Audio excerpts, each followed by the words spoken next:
Hi, ഇന്നത്തെ വീഡിയോയിൽ നമുക്ക് റംസാൻ്റെ ഫ്രീസ് ചെയ്ത് വെക്കാൻ പറ്റുന്ന ഒരു സ്നാക്കിൻ്റെ റെസിപ്പിയാണ് കാണിക്കാൻ പോകുന്നത്. ത്രെഡ് ചിക്കൻ എന്നാണ് ഇതിൻ്റെ പേര് വരുന്നത്. അപ്പം നമുക്ക് ത്രെഡ് ചിക്കൻ എങ്ങനെയാണ് റെഡിയാക്കുന്നത് നമുക്ക് നോക്കിയാലോ. അതിനായിട്ട് ഒരു ബൗൾ എടുത്തിട്ടുണ്ട്. ആ ബൗളിലോട്ടേക്ക് ഒരു മുട്ട പൊട്ടിച്ച് ഒഴിച്ച് കൊടുക്കുന്നുണ്ട്. ഇനി ഇതിലോട്ടേക്ക് ഒരു ടേബിൾ സ്പൂൺ വിനീഗറും കൂടി ചേർത്ത് കൊടുക്കുന്നുണ്ട്. കൂടെ തന്നെ ഒരു ടേബിൾ സ്പൂണ് സോയാ സോസ് ചേർത്ത് കൊടുക്കുന്നുണ്ട്. പിന്നെ ഒരു ടേബിൾ സ്പൂണ് വെളുത്തുള്ളി ചതച്ചതും കൂടി ചേർത്ത് കൊടുക്കുന്നുണ്ട്. ഉപ്പ് നിങ്ങളുടെ ടേസ്റ്റിനനുസരിച്ചിട്ട് ചേർത്ത് കൊടുക്കാം. ഞാൻ എൻ്റെ ഇതിനനുസരിച്ചിട്ടുള്ള ഉപ്പ് ഇവിടെ ചേർത്ത് കൊടുക്കുന്നുണ്ട്.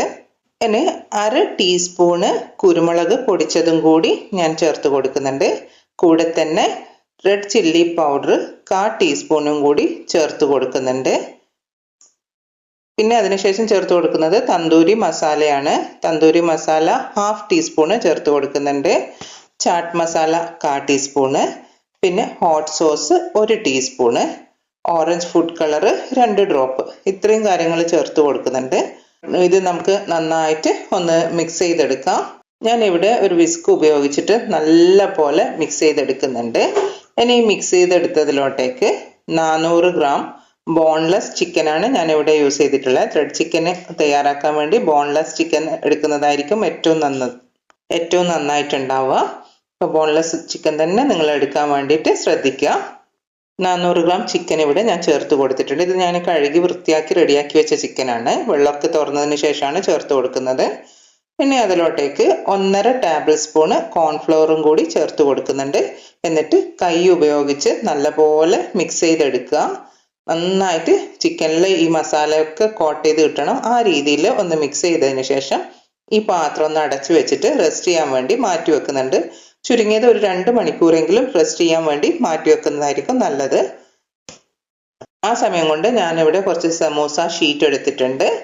അത് നല്ല നേരിയതായിട്ട് കട്ട് ചെയ്തെടുക്കുക. നിങ്ങളുടെ ഇഷ്ടാനുസരണം എത്ര തിക്നെസ് വേണമെന്നുള്ളത് നിങ്ങൾക്ക് തീരുമാനിക്കാം. ഞാനിവിടെ കുറച്ച് തിക്കായിട്ട് തന്നെയാണ് കട്ട് ചെയ്തെടുക്കുന്നത്. ഞാനിവിടെ കത്തി ഉപയോഗിച്ചിട്ട് കുറച്ച് നേരം കട്ട് ചെയ്തു. പിന്നെ അതിനുശേഷം കത്രിക ഉപയോഗിച്ചിട്ട് കട്ട് ചെയ്തെടുക്കുന്നുണ്ട്. ഇനി കട്ട് ചെയ്തെടുത്തിട്ടുള്ള സമൂസ ലീഫ് ഒരു ബൗളിലോട്ടേക്ക് മാറ്റി കൊടുക്കുന്നുണ്ട്. ഇതിലോട്ടേക്ക് 1.5 ടേബിൾ സ്പൂണ് കോൺഫ്ലോറും കൂടി ചേർത്തിട്ട് ഈ സമൂസ ലീഫിലേക്ക് ഈ കോൺഫ്ലോർ ഒന്ന് മിക്സ് ചെയ്തെടുക്കുന്നുണ്ട്. 2 മണിക്കൂറിന് ശേഷം റെസ്റ്റ് ചെയ്യാൻ വേണ്ടി വെച്ച ചിക്കന് എടുത്തിട്ട് ഞാൻ അതിലോട്ടേക്ക് ഈ നമ്മുടെ സമൂസ ലീഫ് കട്ട് ചെയ്ത് വെച്ചില്ലേ അതിലോട്ടേക്ക് ഓരോ പീസ് ചിക്കനായി ഇട്ട് കൊടുക്കുന്നുണ്ട്. എന്നിട്ട് നമുക്ക് കൈ ഉപയോഗിച്ചിട്ട് ഈ ചിക്കനിലോട്ടേക്ക് കുറച്ച് നമ്മുടെ സമൂസ ലീഫ് കട്ട് ചെയ്തത് ഇങ്ങനെ പ്രസ് ചെയ്തിട്ട് നല്ലൊരു ബോൾ ഷേപ്പിലോട്ടേക്ക് ആക്കിയെടുക്കാം. ഇത് നമുക്ക് ഈ ബോൾ ഷേപ്പ് കൂടാണ്ട് നമുക്ക് ഈ ചിക്കന് നല്ല നീളത്തിൽ കട്ട് ചെയ്തെടുക്കുവാണെങ്കിൽ പിന്നെ ബോളിൻ്റെ ഷേപ്പ് അല്ലാണ്ട് നീളത്തിലുള്ള ഷേപ്പിലാക്കിയിട്ടും എടുക്കാൻ പറ്റും. അതും നല്ല ഭംഗിയാണ് കാണാൻ വേണ്ടിയിട്ട്. ഇത് കാണാനൊരു എന്താ പറയുക ബോളിൻ്റെ ഒക്കെ ഷേപ്പ് ഉണ്ടാവില്ലേ, അതുപോലെയാണ് ഞാനിപ്പോൾ ചെയ്തെടുക്കുന്നത്.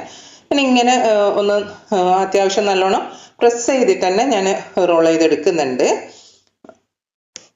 ചിക്കനിൽ നനവുള്ളത് കൊണ്ട് തന്നെ നമ്മുടെ സമൂസൻ്റെ ലീഫ് അതിലോട്ടേക്ക് പറ്റി പിടിച്ചോളും. പിന്നെ കോൺഫ്ലോറും ഉണ്ടല്ലോ, നല്ല പ്രസ് ചെയ്തിട്ട് എല്ലാ ചിക്കനും ഇതുപോലെ ഞാൻ ചെയ്തെടുക്കുന്നുണ്ട്. ഇനി വേറെ ഒന്നും പണിയില്ല. നമുക്കിത് ഫ്രീസ് ചെയ്യാനാണല്ലോ. അപ്പം നമുക്കൊരു സിപ്ലോക്ക് ബാഗിൽ ഇട്ടിട്ട് നമുക്കിത് ഫ്രീസ് ചെയ്യുവാണെങ്കിൽ 1 മാസം വരെ നമുക്കിത് കേടാവാതെ ഫ്രീസറിലിരിക്കും. നിങ്ങളുടെ ആവശ്യാനുസരണമുള്ള പാക്ക് ആക്കാൻ വേണ്ടി ശ്രദ്ധിക്കുക. കാരണം ഒരു തവണ ഫ്രീസറിൽ നിന്ന് എടുത്ത് പുറത്ത് വെക്കുവാണെങ്കിൽ വീണ്ടും അത് നമ്മുടെ ആവശ്യത്തിന് എടുത്തിട്ട് വീണ്ടും തിരിച്ച് ഫ്രീസറിലേക്ക് ഒരിക്കലും വെക്കാൻ പാടില്ല. ഒരു തവണ പുറത്തെടുത്ത് വെക്കുന്നത് അന്നത്തെ ദിവസം തന്നെ യൂസ് ചെയ്ത് തീർക്കണം. അപ്പോൾ അതിനനുസരിച്ചിട്ടുള്ള പാക്കിംഗ് ആക്കിയിട്ട് നിങ്ങൾ വെക്കുക. ഇങ്ങനെ ഞാൻ പറഞ്ഞ രീതിയിൽ നിങ്ങൾ നല്ല ഒരു സിപ്ലോക്ക് കണ്ടെയ്നറിലോ സിപ്ലോക്ക് ബാഗിലോ കണ്ടെയ്നറിലോ ആക്കി വെക്കുവാണെങ്കിൽ 1 മാസം വരെ ഇത് കേടാവാതെ ഇരിക്കും. അപ്പോൾ നമ്മുടെ ആവശ്യത്തിനനുസരിച്ച് ഫ്രൈ ചെയ്തെടുക്കാൻ പറ്റും. ഞാൻ നിങ്ങൾക്ക് കാണാൻ വേണ്ടിയിട്ട് കുറച്ച് നമ്മുടെ ഈ ബോൾസിൽ നിന്ന് കുറച്ചെടുത്തിട്ട് ഫ്രൈ ചെയ്തിട്ട് കാണിച്ചു തരാം. ഇത് സൺഫ്ലവർ ഓയിലാണ് ഞാനിപ്പോൾ ഫ്രൈ ചെയ്തെടുക്കുന്നത്. ഓയിൽ മീഡിയം ഫ്ലെയിമിലാണ് ഇട്ടിട്ടുള്ളത്.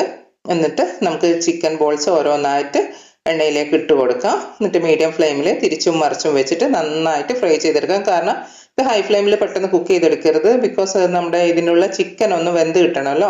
അപ്പം അതിനുള്ളൊരു സമയം കൊടുക്കണം. എന്നിട്ട് നന്നായിട്ട് തിരിച്ചും മറിച്ചും ഇട്ടിട്ട് ഞാൻ ഫ്രൈ ചെയ്തെടുക്കുന്നുണ്ട്. ഇതിൽ ഓയിലൊന്നും ഒട്ടും കുടിക്കില്ല. നല്ല ടേസ്റ്റി ആയിട്ടുള്ള ഒരു വിഭവമാണ്. നമ്മൾ സ്ഥിരമായിട്ട് എന്താ ഉള്ളിവട ഇങ്ങനെയുള്ള പരിപ്പുവട ഈ ഐറ്റംസ് ഒക്കെ ഉണ്ടാക്കുന്നതിന് വ്യത്യസ്തമായിട്ട് നമുക്ക് ചിക്കൻ വെച്ചിട്ടുള്ള ഈ ത്രെഡ് ചിക്കൻ എളുപ്പത്തിൽ നമുക്ക് റെഡിയാക്കി എടുക്കാനും പറ്റും. പക്ഷെ ഒരു വെറൈറ്റി ആയിട്ടുള്ള ഐറ്റമാണ്, നല്ല ടേസ്റ്റുമാണ്. അപ്പോൾ നിങ്ങൾ എന്തായാലും ഇത് ട്രൈ ചെയ്ത് നോക്കുക. ട്രൈ ചെയ്ത് നോക്കിയിട്ട് ഇഷ്ടമാവുകയാണെങ്കിൽ നിങ്ങളുടെ ഫീഡ്ബാക്ക് പറയാം. പിന്നെ നിങ്ങൾ ആദ്യമായിട്ടാണ് എൻ്റെ ചാനൽ കാണുന്നതെങ്കിൽ എൻ്റെ വീഡിയോ ഇഷ്ടമായിട്ടുണ്ടെങ്കിൽ ചാനൽ സബ്സ്ക്രൈബ് ചെയ്യാനും ലൈക്ക് ചെയ്യാനും ഷെയർ ചെയ്യാനും കമൻറ്റ് ചെയ്യാനും മറക്കല്ലേ. വീണ്ടും ഒരു വീഡിയോ ആയിട്ട് കാണാം. Thanks for watching.